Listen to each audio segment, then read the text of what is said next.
ភ្លាមមេនងញ័រភ័យមិនដឹងកាត់អ្វីលើថ្លៃដឹងត្រឹមពេលនេះនឹកដល់អូនអារម្មណ៍នេះជាអារម្មណ៍អ្វីហើយអ្វីក៏នឹងដល់ស្ងួនឬក៏បងលងស្នេហ៍អូនហើយតើឲ្យខ្ញុំធ្វើម្ដេចលោកអើយចង់សារវាប្រាប់ត្រានត្រើយតែខ្លាចអូនមិនស្ដីរកបង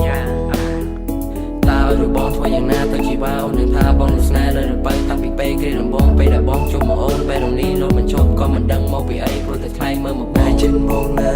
ស្ទាំងស្ទើមិនហ៊ានសារវាប្រាប់អូន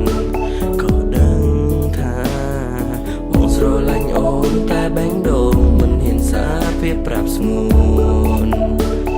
ខ្លាចអូនមានគេ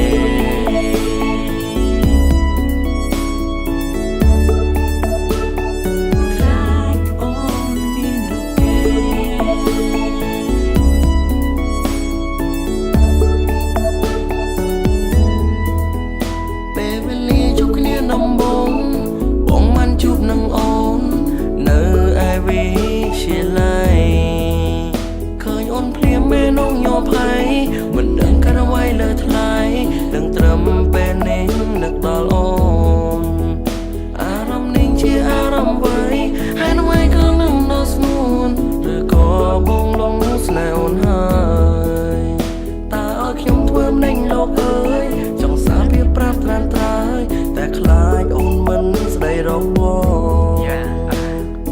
តើឬបងធ្វើយ៉ាងណាទៅជីវ៉ាអូននឹងថាបងនឹងស្នេហ៍លើទៅតាំងពីពេលគ្រាដំបងពេលដែលបងជួបមកអូនពេលរំនេះលោកមិនជប់ក៏មិនដឹងមកពីអីព្រោះតែថ្លៃមើលមកបងចិនមកនៅ